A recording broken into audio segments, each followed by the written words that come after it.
I want to just segue for a minute, and like we're talking about horror, like so I want to like this. That sounds horror. So we'll do this while I go find this thing, right? So there's a new movie called The First Omen. So the deal about this is like that's coming up. The prequel? Yeah, it's kind of like prequel, but like there's something they said here. I was trying to find out if it's the same scene, like The lettering's the same. Whether it's part of that and where does it fit in. Gosh, it said it here somewhere. Create something to fear. Somewhere in here, it usually tells you what came before or something. I don't know. I can't see it. Can you see it? Oh, here we go. Follows the Omen 1976. Yeah. Right. But if it's making a sequel. So yeah, so it's set all that way back in the 70s, which is kind of cool. I mean, in a sense, right? Yeah. So, and we'll talk about this as we watch it, right? So, because this is something, goes way back, right? To the 70s and so on. Oops, wrong way. And it's one of the classics, Damien, of course. So, did that music all of it? What's the deal? Like, yeah. I think I've seen the first. I think I've seen 3 of them. I think I've even seen Sam Neill. Right. Which episode was so? Sam Neill was the adult Damien. Really? Yeah. Oh. That's great.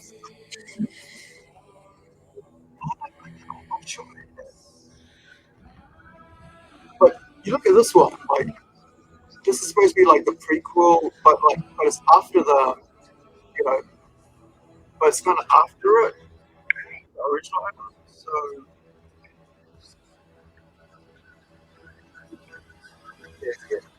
Before. Yeah, they said it's prequel, but it's like it has to be before the Omen 1976, right?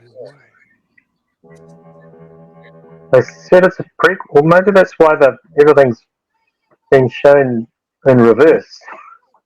So we can make a date and go see it, because like if it's in cinemas. I mean, I haven't seen the original. I don't mind that there's a prequel to that, to be honest, because the movie The Omen is about the next one being born, so right.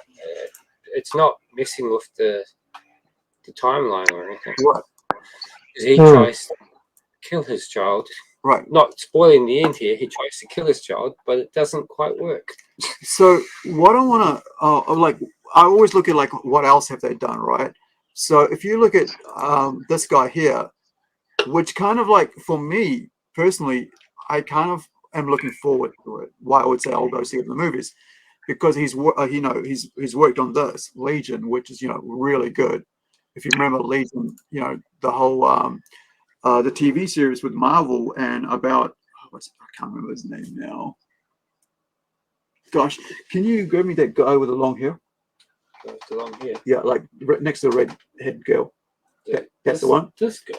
Yeah. So so this is like the original, Legion from. It's basically supposed to be like Charles Xavier's son, right? I've put him on another body, but and it, the multi-personality thing, and it kind of makes me hopeful. So whenever I see a new film come out, and if I look at the directors, the directors, his, other stuff works. I'm always looking at their other stuff work. So when you look at this dude, Akasha, right, Stevenson, right? So he's written works. He's known for that. So he's also done shorts. He's going to be directing something called The Crowns. But I think this is his first feature film. But of course, you look at all his other work here as well. He works on miniseries and stuff. So this is someone who's cut their chops, right? It's not someone who's just suddenly coming out and doing something, which kind of is good, because you always wonder if somebody's going to take over a franchise, because this will become a franchise, right? I mean, it's already a franchise, but this will become like something new, ongoing. They might put another like a Omen out, because if this succeeds, like they always do, like they did with X, right? When you saw X come out, now X has got three movies, right? Yeah, so Maxine, yeah, X, and Pearl. And so Pearl came out and did well. And Farmer's daughter, take one. The great thing about these this was filmed in New Zealand. Yeah, Neil actually from the Doctor Who Each report actually knew where half the cinemas and stuff were. Right. So Cinemas or settings? there's a scene where they're in a cinema. He's like, I've been in that cinema, I've been in that projection. Okay. And this one on film. This one. Because this is like Mark Henderson's first. Yeah. So, in filmed in New Zealand, used a lot of Kiwi building. And this is during COVID, wasn't it? Or, I think. Maybe? yeah. But I mean, like, joy for me was realizing the moment they go to the river or the creek, and I realized this is New Zealand. I said flag. It was like the moment I saw flags like New Zealand, and then I went and looked at like how where it's made, location. I was like, it is New Zealand. You know. Then I tell you, he goes on and does immense things, but he's very good at it. You know? And then you got the gum trees as well.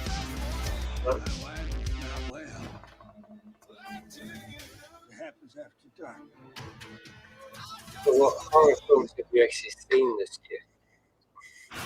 A lot, dude. A lot. A lot. What ones can you remember? Actually, it's been like 4 days. What ones so can I haven't you actually seen it. remember? Okay, what horror films have you seen last year? Okay, so, gosh. Did you watch the Australian one? Okay, you know that one with like with animals? Like there's a fence and like the guy's with a gun and he's going to shoot the animal, like the sheep. Yeah. It's a Spanish movie. I can't remember it. Man, that sucks. Was it the one with the Naomi? Is it Lamb or whatever it is? That's the next one I've got on my list to watch. But it's maybe it's over here. Let me just go through all this history of what I'm looking at. Might come across on the bottom. No, didn't want to. But that was a good movie, and you know, it was a Spanish movie. Sadly I can't remember the name of it because I actually spoke about it on here. But the other one I watched was from the director who did The Grandmother, right? So let's pop that up because yeah, so it's a series, and I'll be able to find the ones I've watched by looking at his, you know. So this is the next one I watch, which is La Umbrella, but Paco Plaza is one guy I'm following, Spanish Rec, right? Yeah. The guy from Rec fame. So the most recent Veronica, right? So Veronica was really cool. This is about a teenage girl in 1991, like Payne. Yeah.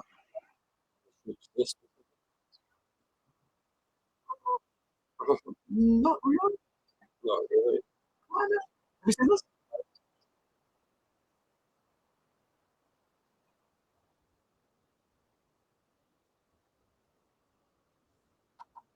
So that's Veronica. The great thing about this is set in 1991, right? 30 years ago, and you get to see the world of Spain at the time, you know, the culture. That's what I love about foreign films. It's like learning new things, you know, experiencing their way of storytelling. I can't see or hear any of it. Oh, I am sad to hear that, so I'm going to we're watching it. Figure out what happened there. I will go back and do that. Thank you, Neil, for that. I'm sorry, Neil. We're talking Neil. Thank you, Ross, for that. So I'm going to go back. I apologize to my viewers and friends on chat. So let me pop that up again.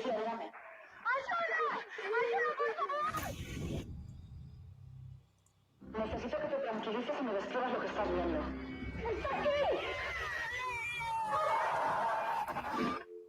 ¿Sigues ahí? ¿Hola?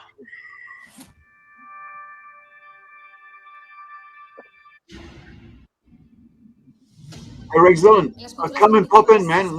The invite link is just above you on the chat. Por eso se creía también que durante los eclipses la oscuridad reinaba por encima de la luz. Cerrar los ojos. ¿Hay alguien aquí con nosotras? ¿Quieres hablar con alguna de nosotras? ¿Lo has movido tú?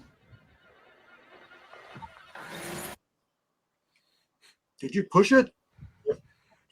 Is that the same one as like? Are you talking about the talk to the hand? We'll talk. Look at that. I haven't seen that. I started and I was like, Very good. okay. And it's independent. Lo que había dicho es muy peligroso. They have a YouTube channel called Raka Raka. They did crazy stuff. Quiere hacernos daño. ¿Quién? No lo sé. ¿Tú también notaste algo? Que yo de lo que no te despides se queda contigo. Que yo de lo que no te despides se queda contigo. Pero si estoy yo sola. No. No estás sola. So you see the lady with that, with the eyes.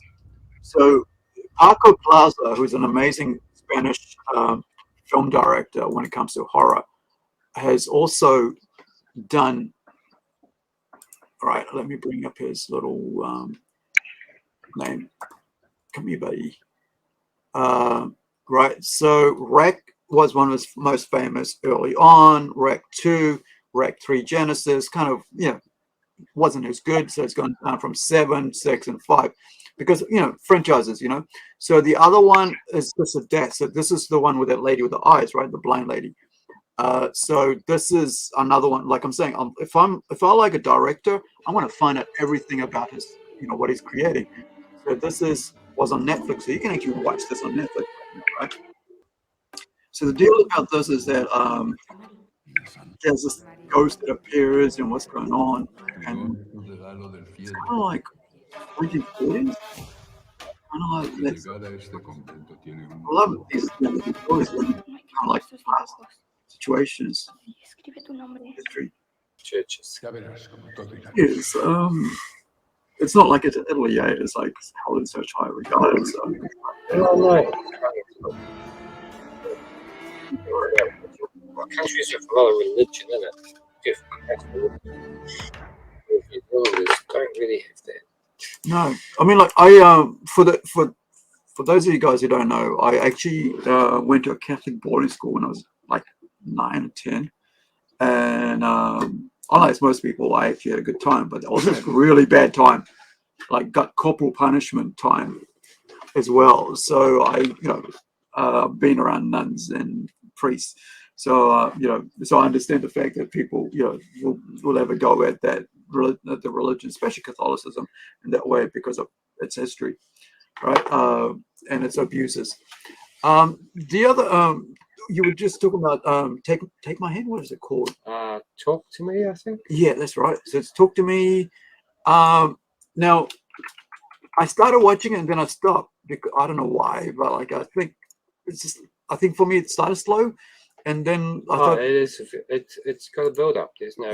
And I think that's my problem of like expecting something because it showed something else, and then like I was like, okay, this is slow burn. I'm not in the mood today to for slow burn.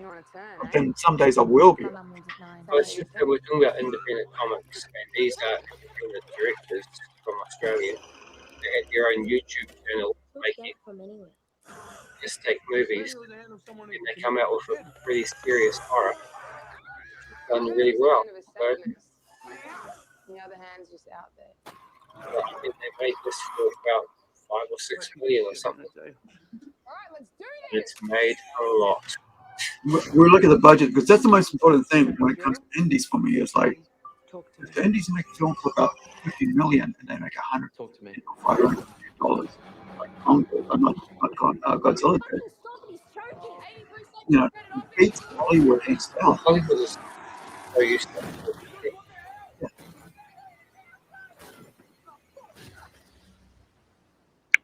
Open the door, but you didn't shut it. Delete it, come on! The spirits, they followed us. We have to do something. You want to do it again?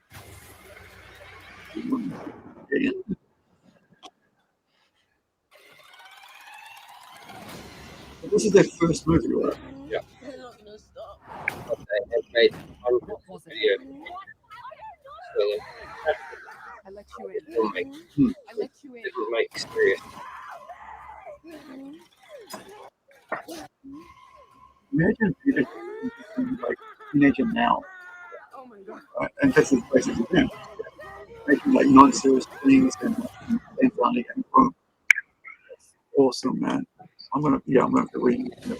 I have to say, there's a couple of scenes in this movie that the trailer doesn't really do justice to, because there's a couple of scenes in this movie. I've watched a lot of violent films. Yeah. And I watched Terrifier 2 and I was laughing at it because it's so violent and silly that it's I over the thought top. it was actually a comedy. Like, and people are like, it's disgusting, it's terrifying. I'm laughing at it. There are scenes in Talk to Me that actually makes me cringe and just go, shit. Yeah. So when you look at, like, talking about budget, all right, Oh, there you go. It's even less. $90 million of a 4.5. This is American, so it'd be like 5 million or more. Australian. So, but even just in Canada and America, right, it made $30+ million in profit. Yep. Now, and then double that worldwide. That's called a success, right?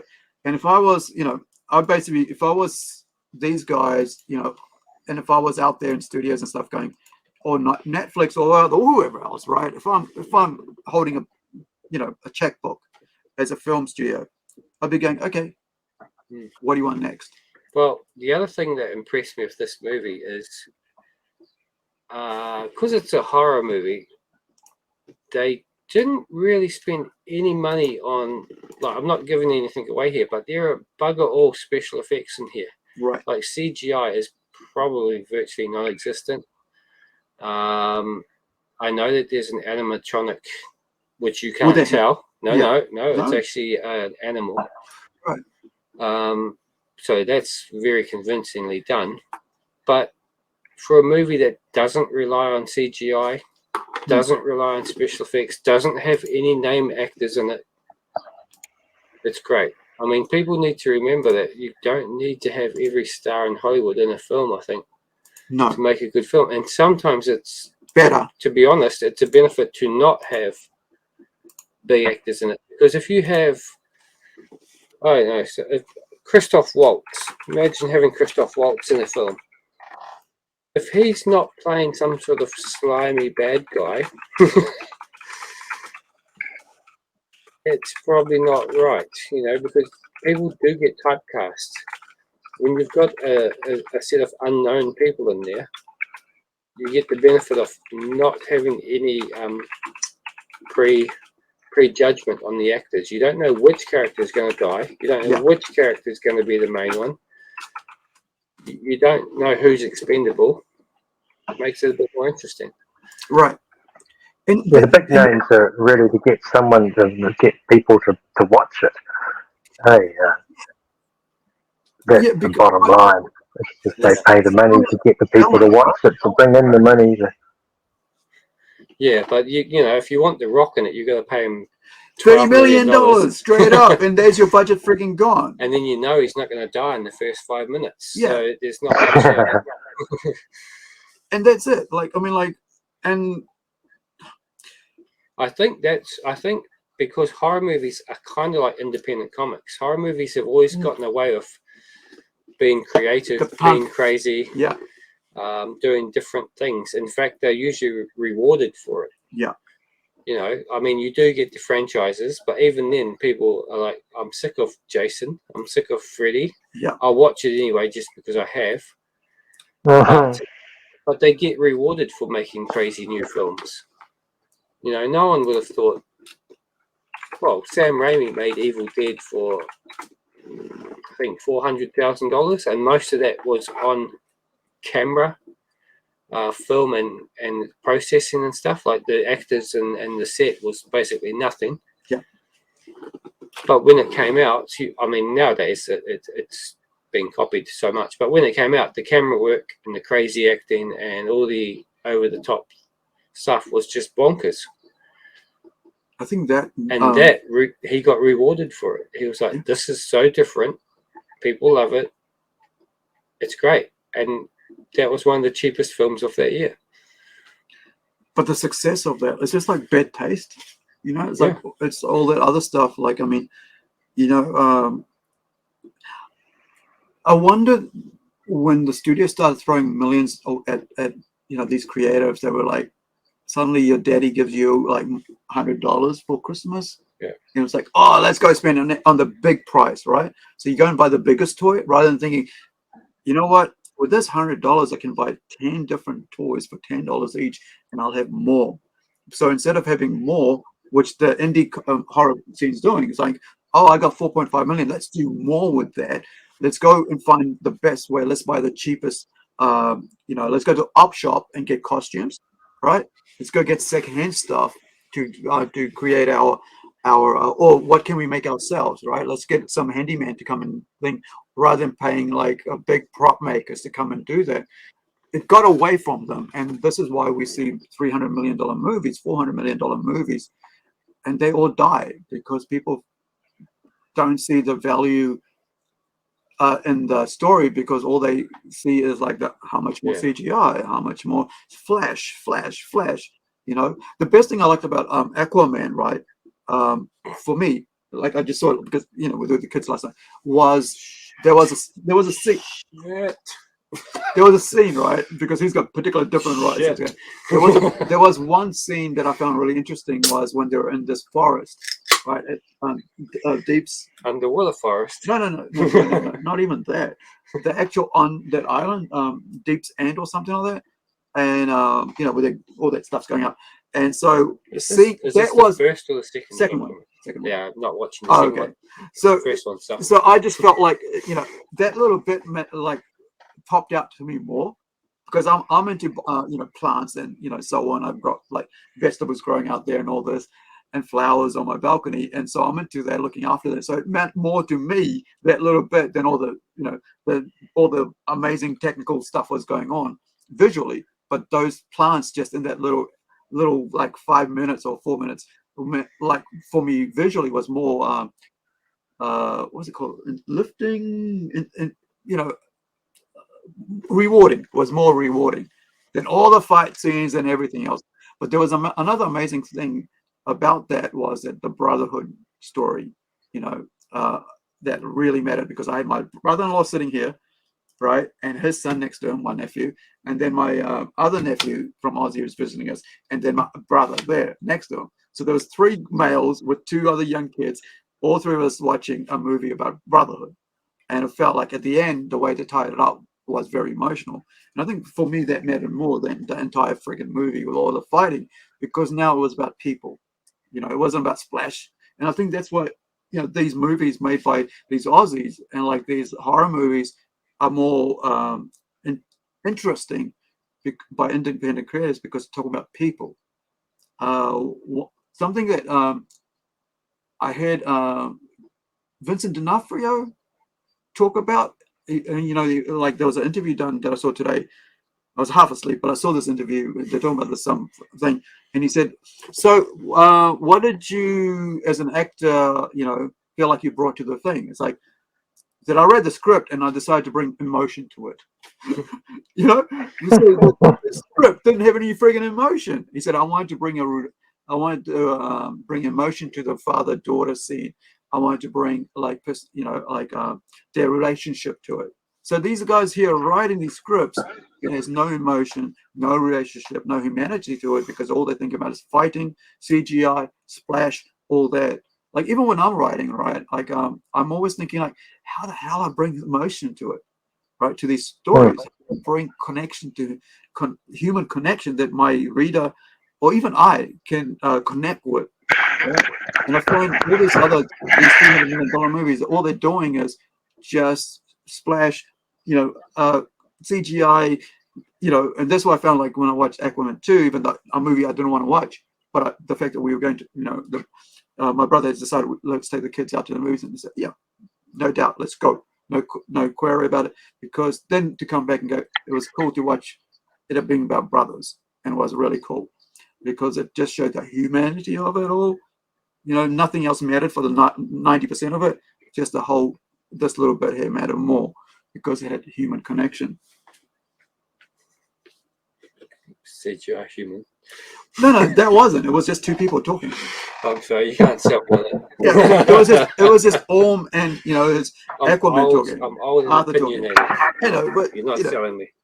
No, I'm not trying to sell the movie. I don't even, I even had like when I went out of it, all I thought was like that meant enough for me to watch it because my brother paid for it. But like out of my own way, I wouldn't have gone to see it, and I wasn't going to see it. But it was a family event for us males, and it it felt really cool. I mean, I have watched big budget movies and I've enjoyed them. Things like Avatar, I was like, oh, it's okay, but because Avatar has such a simple story and it was basically cowboys and Indians in space and stealing land, there was not really any emotional connection. I enjoyed it at the time. I don't have any urge to ever rewatch it. Right. Ever. I don't care. It had no humanity to it. It had no characters that I cared about. I think that's you can get movies that have a budget, that have special effects, that have humanity to it, and they're far more watchable than just a 3-hour fight scene. Right. So I'm bringing up something. I wonder if these guys are going to be doing anything else, right? Here's something. I don't know what they did. So I've seen this thing. So I didn't realize they were part of this. So let me bring up. This is from like the Talk to Me guys, right? So the Babadook, I saw this. And they didn't direct it, so I'm not sure what they did in it. So let's see what they did in it. What their part was in it. Camera and electrical department. So they, so they, like you were talking about, like they made all these videos and stuff. So this is like 10-year-old movie, right? So let's have a quick look at this, and then see the and we'll look at the guys who directed this. Let's see if we're showing it. Yeah, we are. On the shelf. If it's in a word or it's in a look, British. you can't get rid of the Babadook. Really? A rumbling sound. I thought it was always thought it was British.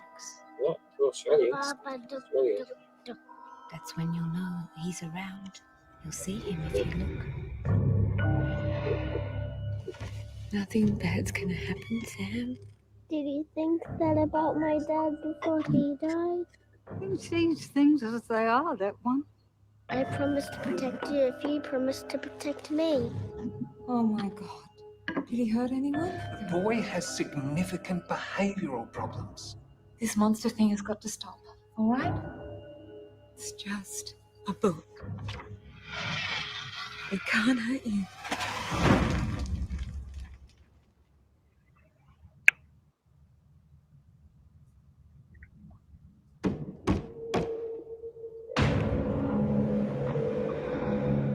You all right?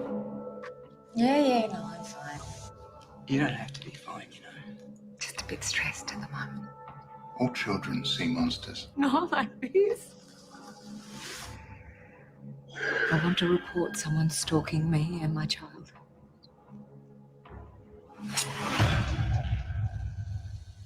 You can't get rid of the Babadook. You can bring me the boy. You can bring me the boy. You can bring me the boy.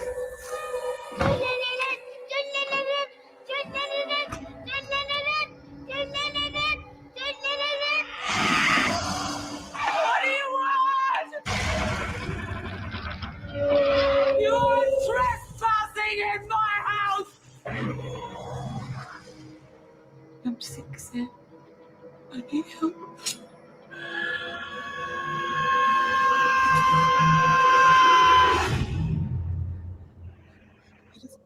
It isn't real.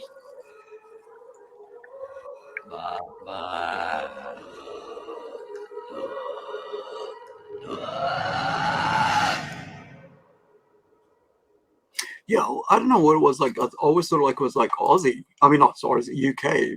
But I mean, so 10 years ago that came out, so it's 6.8. I didn't even rate it because I mean, that time I wasn't like using IMDb that much.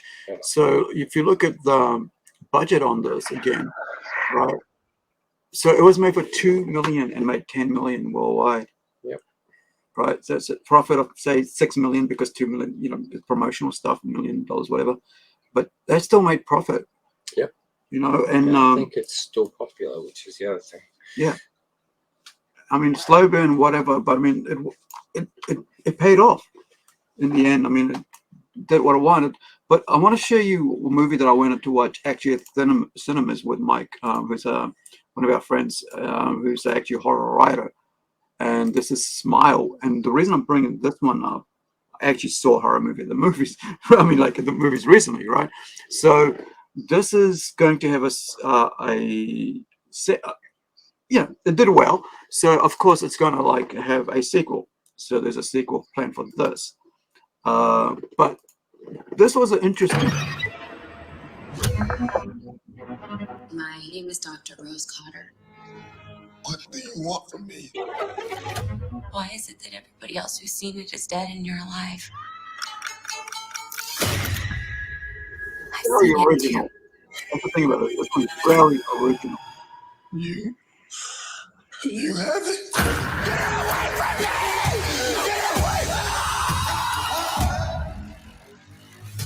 It's smiling at me. Carl? But not a friendly smile. The worst smile I've ever seen. I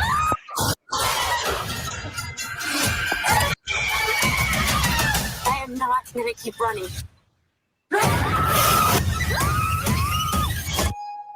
I have to face it. Smile. Only in theater and special previews Thursday at 7 p.m. Get tickets now. I mean, it was pretty cool. I mean, seeing it at cinema was pretty cool. We went with two females, yeah, older ladies, and or middle-aged, right, whatever, 30, 40-year-olds. To me, everybody to me is like older or younger. So being half a century, right? But like the cool thing is like, you know, with the writer director, right? So now we've got something like you know, like you can see it's like short film director listing and all that, but now they've talked about bringing that as a you know, doing a part 2, and this is the thing with like something like Hollywood. Whenever something succeeds, they need a second one, and you know, it is what it is, because like they're saying, well, we made money, let's make money again. So you got here, and I think does the story make sense for a second one? That's it, and I don't know if it does for this. I liked it being a standalone, you know, and because it just felt that's it. Let's end it there, and that's good. So Rexillian here is saying like our fellow Kiwi from Wellington, he's saying 10 times return is effing you know, fucking good. So, and that's, I think that has to do with Talk to Me, yeah, right? Because that did really well, and but that's the other thing. Do now those guys go, oh, you know, hey, studio will push for, if they get up with studio money, the studio will go, do me 2, you know, give me Talk to Me in 2, because the first one succeed, and now we know we can market it. They actually could do a sequel to it, because it's there's an artifact in it, which is the possessed thing. So I guess if someone else gets hold of it, they could do a sequel. So that makes sense. But they'd have to get all new characters, because if you haven't seen the film, there's not many left. Yeah, I think that's what I'm going to watch tonight. So, but that's what it's about, making sense, right? If your characters are making sense, or if they're not, if their story is making sense for a sequel or a prequel. I mean, prequels are okay. I kind of hope they do a new film. They said they've got more ideas, and that these guys are crazy, bonkers, creative. So hopefully they will do another original film instead. Yeah. I mean, I've heard a lot of directors, they will do the sequel to get their own projects greenlit. You know, if you make me $40 million, yeah, we'll let you spend $10 million. And I've seen the directors talk about that. Yeah. Where they've said like, okay, yeah. Oh, didn't like, who's the guy who did the Tenet? The Nolan. Yeah, Nolan. Basically, he was like, oh, yeah, I will do that. And then, well, I think every time he did a Batman, yeah, he indie film, right? He went and He did went it. and did his own film too. Yeah. So because then he could like use that money he's got given to get greenlit to do stuff. I have made you $300 million. You can be nice to me. Yeah. Let me make my Which makes sense. That works. I'll be. Hey guys, I got a bail. Yeah. I'll catch you later. Good talking. Yeah, dude, we'll catch up soon. Okay. See you soon. Yeah. See you, dude. Thank you. All right, let me pop that out. Okay, so talking about Nolan, right? So, and I only heard this recently about this from some, I can't remember which podcast it was, and they're talking about it because he's the one who did Oppenheimer. I think so. Right. So Dunkirk. It had to do with Dunkirk. So they were talking about like he was doing Batman and stuff, and then he got to do Dunkirk. Then he went, I think somewhere along this line here. So you can let me get the right. Yeah. So Dunkirk's the last one. So it had to do around. If you look at the time, right? So he did Man of Steel. Then he got to do Interstellar, his own pet project, right? And was it like this one? It was a Prestige. That's the one I was talking about. So I'm thinking about. So he did Batman Begins, then he goes and does Prestige, then he does Dark Knight, then he does Inception. Right? Same thing. You look at him doing all these friggin' original work. So you Man of Steel, Interstellar, Dunkirk, Tenet, right? And then he goes to Oppenheimer, and following Memento, right? All these lesser known projects, but Memento is friggin' one of the amazing films, right?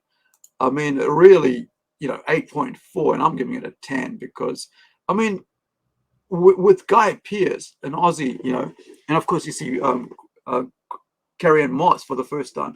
This is before Matrix, right? I don't think so. Or was it after Matrix? I think it's after. So, I mean, dude, she looked hot. There's no hotter woman in a leather pantsuit than Carrie-Anne Moss ever. And there's no doubt, right? And anybody who's in 2020 years ago who thought she was not hot. Now let me just get to the Matrix. Here we go. So so it was before. So she does that and jumps over and does Memento. And I wonder if did they film Memento in Aussie? Yeah, I think so. I think it was. And Memento is freaking crazy. I mean, Aussie is a lot cheaper to film in than 1.5, 1.6 times. Yeah. Right. I have this condition. A condition? It's my memory. Amnesia. And you went. No. It's different from that. Since my injury, I can't make new memories. Everything fades. If we talk for too long, I'll forget how we started. Next time I see you, I'm not going to remember this conversation. What's the last thing that you do remember? My wife. That's sweet. Dying. Lenny! I guess I've already told you about my condition. Oh, well, only every time I see you. You don't remember where you've been or what you've just done. No, I can't make new memories. It's like waking. It's like you just woke up. When you find this guy, what are you gonna do? I'll kill him. Maybe I can help you find him. Yeah. Are you sure you want this? My wife deserves vengeance. Do not trust her. She's going to use you to protect herself. I think someone's been trying to If you haven't seen this You can movie, question everything. You can never know anything for sure. Teddy, don't believe his lies. You wander around playing detective. Well, maybe you should start investigating yourself. Who did this to you? You did. I want my life back! Why are you asking me? I can't remember what I've done. I have no short-term memory. Since my injury, I can't make new memories. Everything fades. If we talk for too long, I'll forget how we started. And next time I see you, I'm not going to remember this conversation. I don't even know if I've mentioned before. I've told you this before, haven't I?